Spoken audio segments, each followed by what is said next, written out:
Beloved brother, sister, and friends, greetings to all of you in the sweet name of our Lord Jesus Christ.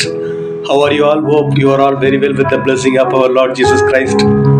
பிரியமானவர்களே, இயேசு கிறிஸ்துவின் இனிய நாமத்தில் நான் உங்களை வாழ்த்துகிறேன். எப்படி இருக்கீங்க? சௌக்கியமா இருக்கீங்களா? இன்னைக்கு ஒரு சிறிய சிந்தனை தான். ஒன் காட் ஒன் லவ், ஒரே ஆண்டவன் ஒரே அன்பு. இதுல ஒரு சிறிய சிந்தனை. இந்த யாவால் தெரியுங்களா? பைபிள்ல யாவால் ஒரு அம்மா வராங்க. பாம்புக்கு நம்ம மீது ரொம்ப பாசமா இருக்குன்னு சொல்லிட்டு அந்த பாம்பு சொல்லுச்சுன்னு சொல்லிட்டு அந்த பழத்தை தின்னுட்டு சும்மா இருக்க வேண்டியதுதானே. நான் இது தின்னுட்டு சாவறதோட கூடகிறவனையும் சேர்த்து கூட்டின்னு போலான்னு சொல்லிட்டு அந்த பழத்தை ஆதாம் கொடுத்தா. அவனும் தின்னுட்டான்.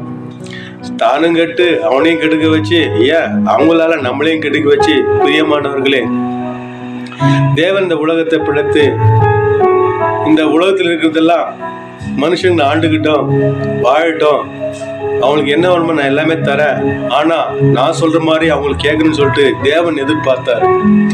ஆனா சொல்ற பேச்சு கேட்டாங்களா அவங்க? இதுக்காகத்தான் நம்ம ஏசப்பா இந்த விதையின் மூலமா ஒரு ஓமையை சொல்றாரு. அதுல எதுல சொல்றேன்னு சொன்னாக்கா, மேத்யூ சாப்டர் 13 verses 9, மத்தேயு 13ஆம் அதிகாரம் 9வது வசனம். Anyone with ears to hear should listen and understand. கேட்கிறதற்கு காதுள்ளவன் கேட்க கடவன். தேவன் என்ன சொல்றாரு?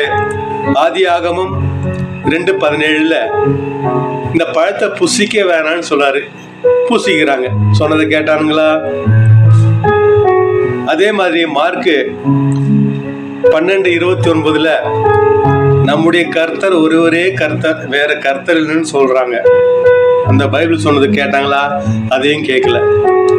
நாட்டுக்கு நாடு, வீட்டுக்கு வீடு, 1008 சாமியை கும்பிட்டுக்கிட்டு கோயிலுக்கு குளம் போகிட்டு, கோயிலுக்கு போறதுக்கும் சாவுறான், போயிட்டு வரும்போதும் சாவுறான், கோயில் குளத்துலயும் சாவுறான். திரும்ப மாட்டாங்க இந்த ஜனங்க. ஆகவே இதுக்காகத்தான் நம்முடைய இயேசுநாதர் சொன்னாரு பைபிள் மூலியமா அந்த 10 கற்பனைகளை எல்லாரும் சொல்லுங்கப்பா அப்படின்னு. பிரியமானவர்களே, இந்த 10 கற்பனை எல்லாமே அடங்கி இருக்கு. அதனால நாமும் இயேசுவை போல ஒரு ஊழியக்காரர்களாக மாறுவோம்.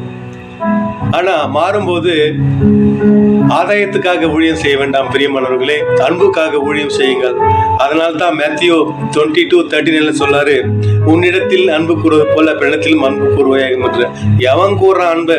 பணம் இருக்க வரைக்கும் அன்பு கூறுறான். ஆனா பணம் இல்லாமையே உண்மையாவே நம்ம நேசிக்கிறவர் நம்முடைய அருள்நாதர் இயேசு கிறிஸ்து மட்டுமே.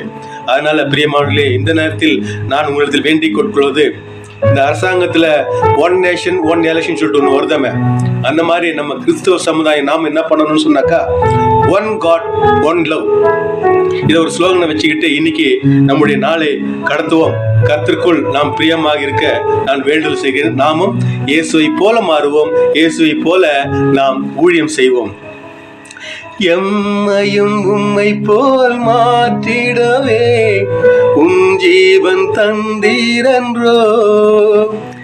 எம்மையும் உம்மை போல் மாற்றிடவே உன் ஜீவன் தந்தீரன்றோ. எங்களை தரை மட்டும் தாழ்த்துகிறோம், தந்து விட்டோம் உந்தன் கரங்களிலே. ஏற்று என்றும் நடத்தும், ஏற்று என்றும் நடத்தும், ஏற்று என்றும் நடத்தும். ஜெபிப்போம். எங்களை நேசிக்கும் நல்ல ஆண்டவரே, அருமையான காலை வேலைக்காக உம்மை துதிக்கிறோம். கடந்த வாரம் முழுவதும் எங்களை கண்மணி போல காப்பாற்றுவதற்கு நன்றி செலுத்துவோம்ப்பா. வேதத்தில் கூறுவது போல ஆண்டவரே, உங்களுடைய பேச்சை கேட்டு உங்களுடைய விருப்பத்தின்படி நான் நடந்து கொண்டு உங்களுடைய கிருபையும் இரக்கத்தாலையும் எங்களை வாழ வைக்க வேண்டும் என்று எங்கள் கர்த்தரும் மீட்பரும் ஆகிய ஆண்டவர் இயேசு கிறிஸ்து மூலம் ஜெபிக்கிறோம் எங்கள் பரிசுத்தமுள்ள நல்ல பிதாவே. ஆமென், ஆமென். Thank you friends. See you in the next week. Till then, it is Sarul from Bangalore. Bye bye. God bless you.